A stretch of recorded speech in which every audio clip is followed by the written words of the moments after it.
Good morning, artists. For today's lesson, you will be making a mandala. I want to start off by first talking about how mandalas tie in to math. So you can see here, this is an example of a mandala that was created with flowers and leaves.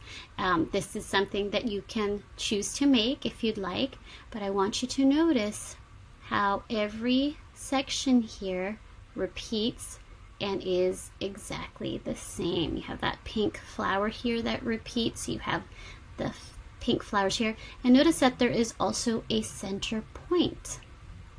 That's called radial symmetry. So here's your central axis, and everything comes from that point. Think about making a snowflake that you cut up after folding about 4 or 6 times. I like to think of it as fractions. So we have 1, 2, 3, 4, 5, 6, 7, 8, 9, 10, 11, 12 sections in this art piece. So think of it as twelfths, and each twelfth is exactly the same. You have this almond shape here, then you have this kind of turquoise V going on, and the colors are exactly the same.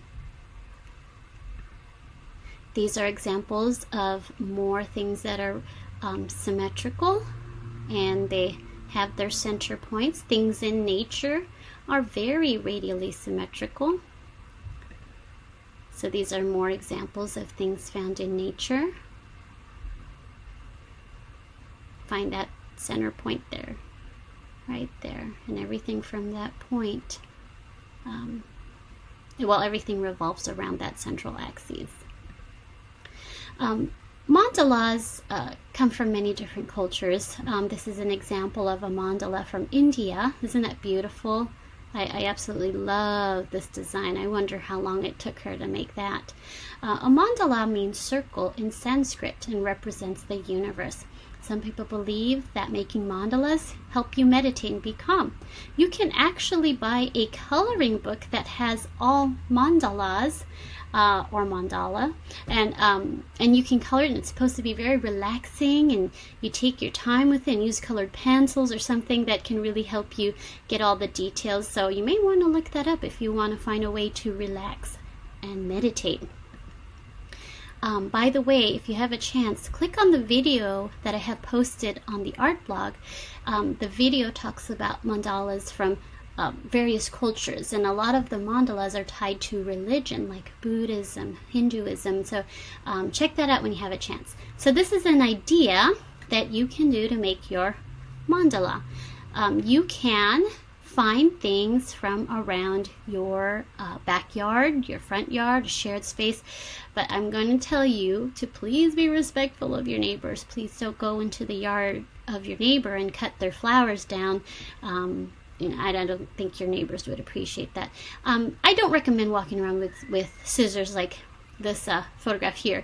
If you can just maybe pick something with your hands or get something from the ground, I think that would be ideal. Another idea here, and this is really fun, is just find things in your house.